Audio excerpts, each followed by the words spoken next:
okay, for means के लिए, for me मेरे लिए, फॉर अस हमारे लिए, फॉर देम उनके लिए, फॉर यू आपके लिए, फॉर डैट उसके लिए, फॉर हिम इसके लिए, फॉर हर इसके लिए, फॉर हियर यहाँ के लिए,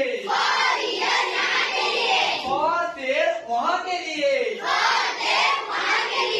फॉर हुम किसके लिए, फॉर हुम किसके लिए, फॉर हुम किसके लिए, किसके लिए, फॉर हुम किसके लिए, फॉर अस हमारे लिए, फॉर अस हमारे लिए,